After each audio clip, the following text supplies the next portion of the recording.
Cooper's eyes slowly opened, but his surroundings remained blurred as his vision began to focus. The afternoon sunlight was partially blocked by thick canvas curtains, causing a sickly yellow light to fill the room. Almost immediately, a jolt of pain throbbed on the back of his head. After a few moments of agony, it dulled to a pulsing discomfort, while the shape of a conch and end table began to come into clearer view. He attempted to lift his hands from the armrest of the rocking chair. His movement was restrained as he was met with the jagged edges of old cable ties cinched tightly around his wrists. Feeling confusion at first, this soon gave way to an overwhelming sense of panic as he fought against the bindings. "I would advise against struggling." Cooper lifted his head as a voice from another room echoed towards him. To his left, he could see the shadow of a man standing over a table. The black shape lifted a knife and brought it down with one fell swoop. The metal blade made a mighty chop as it connected the butcher's block. "Give me a few minutes to finish up my work. I typically find it rude to keep my guests waiting, but this is a matter that simply cannot wait." Without waiting for Cooper to give any sort of rebuttal, the man's shadow went back to chopping meat. Cooper's vision had now returned to its full clarity as he blinked away any remaining fuzziness. A vintage television set sat on a shelf on the opposite wall. To his left, the couch came into full view. While one cushion looked untouched, the other had clearly been singly worn by years of use. To his right, he could see a hallway leading to a flight of stairs from the front door. "All done," the voice said with a clear delight as the door to a refrigerator snapped shut. Cooper sat petrified while the stranger's boots thudded on the hardwood floor. Soon enough, he turned the corner and stood in the doorway. The man stood, to Cooper's best guess, a hair over 6 foot, a shirt stained with blood as the rolled-up cuffs hung loosely over his gaunt frame. The skin of his face was pulled tight over his jaw and cheekbones. Patchy stubble dappled parts of his face. "I apologize for making you wait. That took much longer than expected," he said while motioning towards the kitchen. Although Cooper was unable to see what he was referencing, he had no interest in finding out what it was. "Dinner's on the stove and should be ready in a few minutes. I take it you'll be joining me." Cooper looked down at his wrists and then back up at the man. "I guess I don't really have a choice now, do I?" This caused the man to let out a bellowing laugh and slap his knee. While he made a spectacle of himself, Cooper sat in silence. "Let me tell you something, Cooper. You certainly aren't like any of the others that have been here. You have a sense of humor. You may look boring on your driver's license photo, but you seem to be anything but." Still chuckling, the man walked out of the room and returned to the kitchen. Cooper heard him opening a cabinet, pulling out plates and silverware with a rattle. While he set the table for dinner, Cooper looked around the room and studied his surroundings more. The sun was sinking lower, causing the light being filtered by the curtains to now be slightly tinted orange. Although the house was likely decades old, the stranger obviously took good care of it. Every surface was free of dust, and the floor lacked any imperfections save for a few stains here and there. "All right, everything's set." The man returned from the kitchen with a small paring knife clenched in his slender fingers. A wave of heat swept through Cooper as his imagination raced at the possibilities that lay ahead. His eyes went wide as they locked on the knife. In turn, the stranger lifted his empty hand in a sign of calming. "Don't worry. I'm not going to use this to hurt you, unless you don't follow my instructions." He knelt in front of Cooper and slipped the blade between the cable ties and the leg of the chair. "Now, I'm going to cut you free so you can come sit at the table for dinner. You're only to walk from the chair to the place I set for you. I don't want to have any trouble. But trust me when I say that things will get really ugly, really quick, if you cross me. Got it?" Cooper simply nodded and continued to remain motionless. The man slid the blade and cut the tie. He continued to cut the other until Cooper was no longer restrained. Standing up, the stranger motioned for Cooper to join him at the table. "Please walk slowly, and remember, no funny business." Cooper listened, walked to the table and sat down in his new seat. without any problems. He tucked the chair under the lip of the table. His captor approached the seat on the opposite end. Before sitting down, he withdrew a large pistol from his waistband and placed it next to his silverware. That was the first time I don't have to use this one on my previous guests. They typically make a run for either the front door or the back door. If you happened to look at the floor in the living room, you would have been able to tell that they never really made it very far. The more I get to know you, the more I like you, Coop. Cooper gave a forced grin, while his mind raced with images of numerous other victims being gunned down no less than 10 feet away from where he sat. At least, that explained the stains on the floor. The visions unsettled him. But he made sure to keep his composure. Whatever situation he was in, he needed to remain calm if he had the slightest hope of getting out of this mess intact. Is it alright if I call you Coop? I don't want to seem informal, the man said while scooping mashed potatoes onto both plates. That's fine.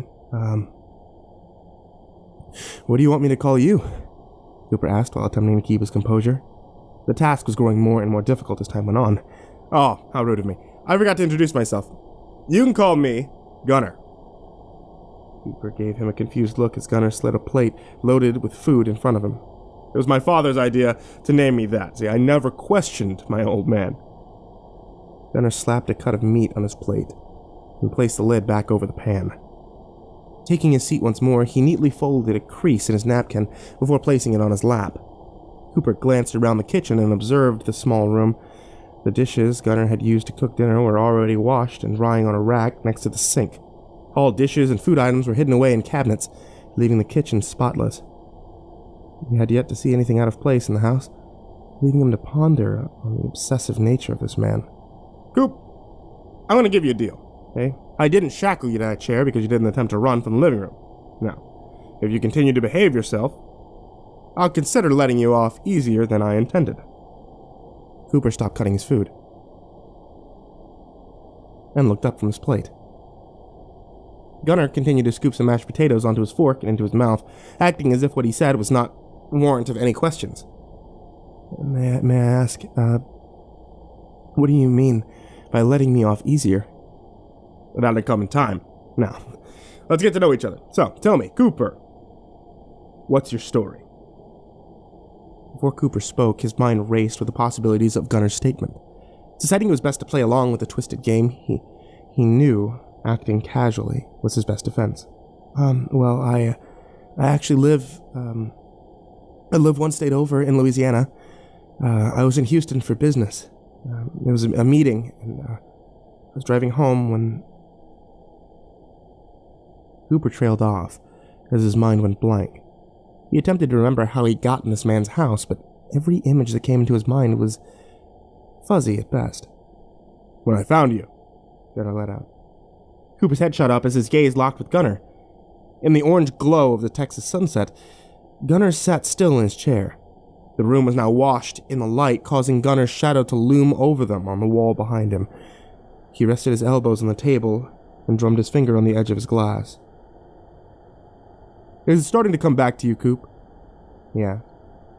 As a small grin pulled at the corners of his mouth. At that moment, everything came back to Cooper, and in a sudden burst, he remembered standing on the side of the interstate. His car had a flat tire, and he flagged down the first car coming in his direction. It had pulled onto the shoulder, and Gunner stepped out with a tire iron. Although he had thought not much of it at the time, Cooper realized that he should have been more cautious. He remembered showing Gunner the gash in the wall of his tire when the blow hit the back of his head. From there, his vision began to blur before he succumbed to darkness. I guess you remember now. Oh, sorry for hitting you a little too hard. You just seemed so big that I couldn't take any chances of not taking you out on the first try. Cooper continued to stare down at his plate. The bump on the back of his head throbbed once again, and his hands began to tremble. Outside, birds chirped in a tree, and a slight breeze made the wind chime on the porch, let out a very solemn few notes. Why? Gunner swallowed the bite that he had taken and gently rested his fork down on the table. I'll need you to speak up, Coop. Working with power tools all these years has left my hearing a fraction of what it used to be. Why? Why did you do this to me? Gunnar took a sip from his glass, making sure not to break eye contact with his guest. And there it is. Every time I've had a guest over, the conversation always reaches a point where they question my reasoning. I must say, though, Coop, you're the calmest one I've ever had. May I ask why that is? And certainly, this must frighten you. To some extent. Cooper decided at this moment to lay out all of his cards on the table. This was make or break. It does, but I feel that remaining cool and collected is my best chance of leaving. For the first time that night, Gunnar frowned. Without saying a word, he gathered his plate and glass and carried them over to the sink. The garbage disposal whirred to life as leftover food scraps were jettisoned into the metallic jaws. I thought that by now you would have understood that I can't let you leave. I'll admit, you are the first person to be calm and respectful about it, but I still can't let you leave. He flipped a switch, and the hum of the disposal slowly died. Gunnar began washing his plate, with his eyes staring out at the setting sun. The lower it sank towards the horizon, the more orange the room became. Now I'm going to give you fair warning that what I say next is typically what drives my guests over the edge, if that hasn't happened already. You're different from the others. I'm expecting that you'll take this with a slight bit of discomfort, but no extreme over-exaggeration. Gunnar slid the plate in a slot in the drying rack and dried off his hands with a crisp white towel. I kidnap people with the intent to eat them. Cooper felt his body tense in fear. As his mind attempted to firmly grasp this new information, he felt a tear escape the corner of his eye and roll down his cheek. Now, I know that sounds bad. It must sound borderline psychotic for trying to downplay it, but I have my reasoning. It's kind of a long story, so please bear with me. Gunnar sat back down on his seat and made himself comfortable. You see, I dropped out of high school without getting my diploma. It left my career choices to be less than desirable. The only option I was left with was working in my father's repair shop. He would take in vehicles with large engines like tractors or oversized trucks used for hauling. He forced me to do the menial tasks like scraping rust and cleaning off oil and grease. It's far from being the ideal life, but he put food on the table, be it barely. Cooper continued to stare at the table, but managed to take in every word that left Gunnar's mouth. A few more tears escaped from his eyes, leaving lines through the dirt in his face. You see, Coop, this town suffered a major crisis from some 15 years ago. They had a major drought, causing most of the crops to wither away and perish.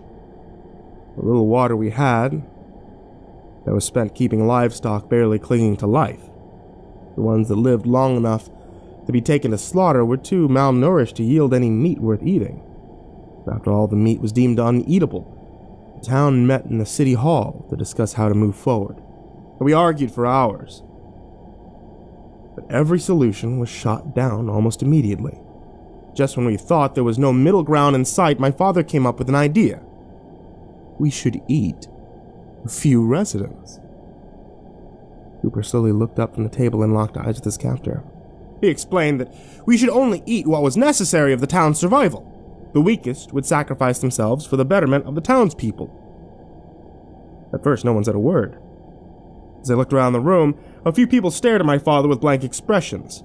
Some glared at him with bewilderment and disgust, while others didn't really know how to react to such a horrid recommendation. Eventually, a few people spoke up in agreement of the idea, causing those opposed to start a shouting match. My father slammed his fist on the table and received everyone's full, undivided attention. He suggested putting it up to a vote. When he asked those in support to raise their hands, roughly a quarter of the town did so. When he asked those opposed to vote, another quarter of the town raised their hands, leaving almost half the town undecided.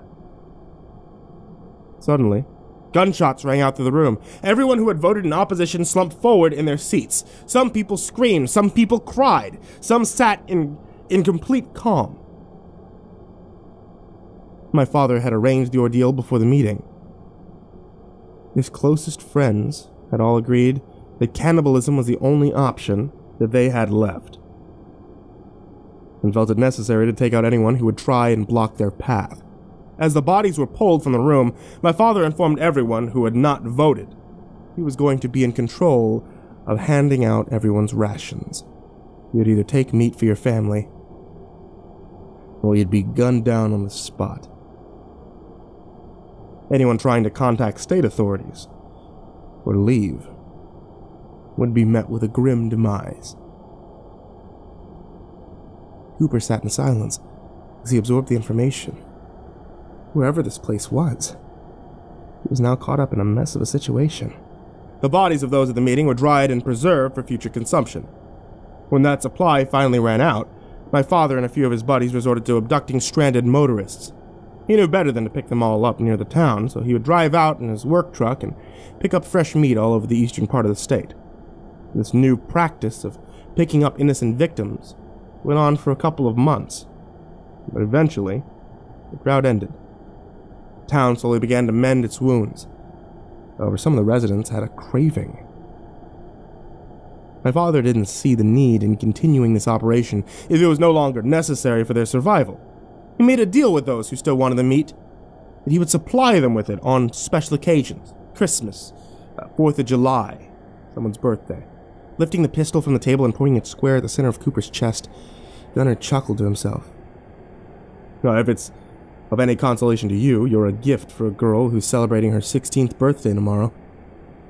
She's been looking forward to it for months now, and I'm sure you won't disappoint her. Gunnar laid the pistol down, then walked over to the refrigerator. Opening the door, he withdrew 2 beers. He popped the caps off into the trash and set one down in front of Cooper. I really do like you, Coop. You've been so respectful to me, so I'll treat you to one last beer before I take you outside. I know it's not the ideal circumstances to have a final drink in, but I feel obliged to offer. Cooper sat motionless, stared at the beer. Condensation rolled down the hazy brown bottle before settling on the table in a small pool. Now, you probably want to say goodbye to your friends and family, but we both know why I can't let you do that, so go ahead and enjoy your drink before we get started. I hate my father, Cooper muttered under his breath. Gunnar lowered the neck of the bottle from his lips and gently rested it down on the table with a soft clink. What was that? I said, I hate my father, Cooper let out through gritted teeth. Gunnar's eyes opened a hair wider as he was taken slightly aback by the admission. Never before had one of his victims stated resentment for his parents. Oh. Why is that? Cooper lifted his head up and glared with intense detestation burning in his eyes. He was a bitter, abusive old man and took every chance he got to demean me, whether I actually deserved it or not. Gunnar rested his elbows on the table. A look of interest crossing his face, he motioned with his hand for Cooper to continue. Every time something would go wrong at work, he'd come home, he'd take it out on me, because my mother had died giving birth to me. My father and I, we started out from the very beginning on the wrong foot. If I got below a B on my report cards, he would yell at me, he'd make sure that I felt guilty for my mom dying. Every little slip-up I made was met with a punishment exponentially worse than the action that brought it. His favorite thing to do was to tell me how if she lived through it all, she'd be disappointed with what a disgusting disgrace of a son I'd become. This continued all the way through high school. When it was time for me to choose the career path that I wanted to take, he forced me to study engineering. Just like him. When I wanted to go into something like medicine or physical therapy, I wanted to feel that I was directly bettering someone's life, but he wanted to hear nothing of it. He was paying for my tuition, he held that over my head and used it as leverage, as miserable as it was.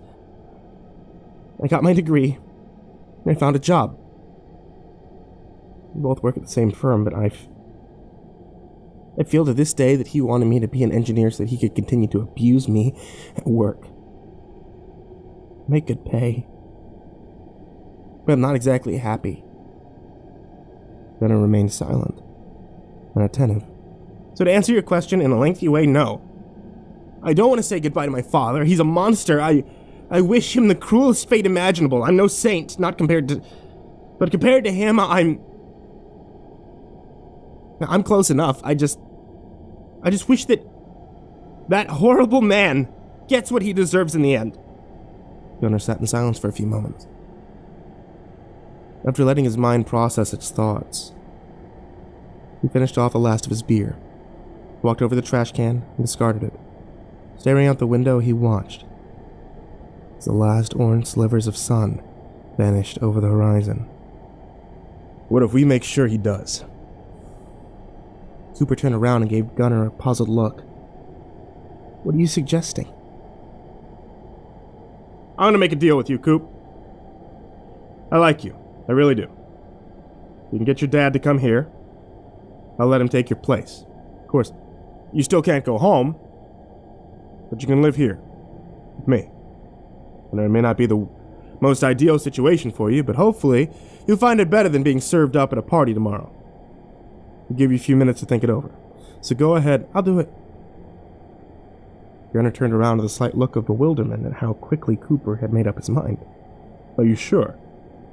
Cooper gripped the edge of the table tightly at the thought of his father finally getting the treatment that he deserved. After all these years, vengeance was within his grasp. Without saying another word, he nodded. Well then, I'll give you the phone. Go ahead, give him a call, ask him to come pick you up. Gunnar turned and pulled the phone from the receiver mounted on the wall. Handing it to Cooper, he gave him a final look, asking him that he was fully confident in what he was about to initiate. Without hesitation, Cooper took the phone, dialed his father's number into the keypad. I hope you're happy with yourself. I had to reschedule my whole day, as well as tomorrow, to come out and get your ass back home. Cooper's father slammed the door to his car shut and marched toward the front porch. Cooper stood on the steps with his hands in his pockets and his head hanging low. Gunnar stood in the doorway, watching in quiet observance. You'll be reimbursing me for the gas that I wasted, hauling this trailer all the way out here to take you home. Cooper nodded his head and didn't say a word. And I expect you to pay this man for towing your car here, feeding you, letting you spend the night. I apologize for all this, mister. Hansell, the gunner said while extending his hand. Cooper's father took it and shook it. Pleasure to meet you. My name's Keith. I apologize that it wasn't under better circumstances. There was really no trouble. Your son's a really fine man. Keith rolled his eyes and muttered something under his breath. Believe me that if you live with him, you'd think a lot differently. Keith turned and walked down the steps. The humid summer was starting to take its toll, causing him to loosen his tie. All right, Cooper, let's get your car loaded up and get it the hell out of here. I'm already starting to break a sweat, so you'll have to buy me a new shirt after all this. He stepped into the grass and started in the direction of Cooper's car behind the house. He stopped after a few paces to find Cooper still standing on the steps of the house. His gaze was directed out at the setting sun. What are you, deaf too? I said, let's go! Cooper remained motionless and bathed in the orange glow of the Texas sunset. The wind blew, causing small pieces of dead grass to swirl around his feet. I don't have time for this shit, Keith muttered as he trudged back in his son's direction. Grabbing his son's arm, he attempted to pull him off the steps. When Cooper refused to budge, his father grabbed his arm with both hands and pulled harder. Suddenly, Cooper took his free arm and wrapped it around his father's neck. Pulling him close, he removed his other arm from Keith's grasp and retrieved the knife from his pocket. Withdrawing the rusted and stained blade, Cooper gave his father one last look before bringing it against his neck. With one quick motion, he slit his father's throat. The knife made a sickening tearing sound as it tore the flesh from Keith's neck. Cooper dropped the blade and placed his hand over the wound. As the blood seeped through his fingers, he closed his eyes and let out a heavy breath. The warm crimson fluid flowed down the back of his hand and soon meandered around his arm before seeping into the shirt sleeve. Opening his eyes once more, Cooper watched as the life slowly fled his father's eyes. Keith slowly lifted an arm and brought his hand up to his son's face. His fingers lightly caressed his cheek before his body began to go limp. Cooper removed his hand from his father's throat as the body collapsed. and he plummeted to the ground. "Nice job, son. Quick, but painful," Gunnar let out from behind him. Cooper turned, keeping his face expressionless. "Let's go. Bring him to the barn so he can drain before we serve him tomorrow. You need any help?" Cooper stood over his father's body. His blood continued to gush from the jagged slit in his neck. It pooled under his head, turning the dirt and grass underneath a dark brown. "No, I can handle it myself."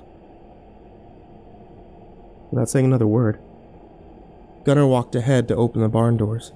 Cooper grabbed his father's ankles and pulled the body through the grass, leaving a trail of blood in his wake. With each step, the sun sank lower in the sky.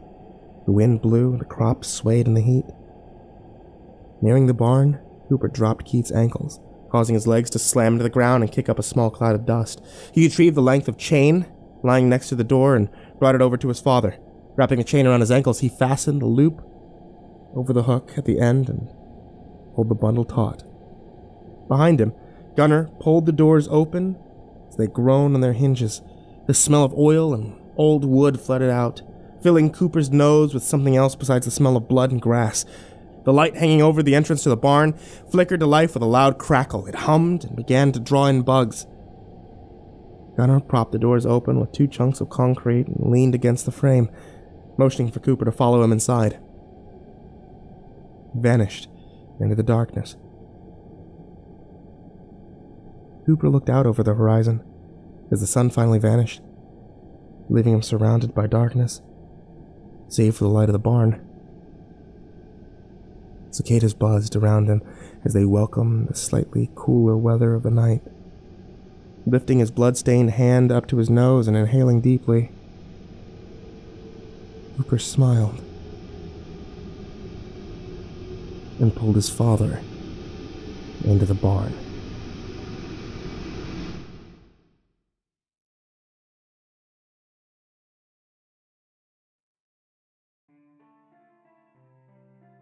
Hey there, everyone who's listening on YouTube, or those of you who are listening on the podcast. It's me, MrCreepyPasta, and before you head out for the night, I just wanted to let you know about a couple of things. Without you, the show doesn't take place. So, if you guys would like to support the show, or if you guys would like to get your hands on a couple of cool little things whenever new things come out, check out patreon.com/MrCreepyPasta, and any support that you guys show, I really appreciate. So everyone who's already donated to the Patreon, I really appreciate it. You guys are amazing. I thank you so much for that. If you guys are looking for more Creepypasta Storytime, there's a new video that's uploaded to this channel or uploaded to the podcast every Tuesday, Thursday, Saturday, and Sunday now. You can be able to get more from me at facebook.com/MrCreepyPasta or on Twitter at MrCreepyPasta and then the number 0. Thanks so much for listening, kids, and for your support. And sweet dreams.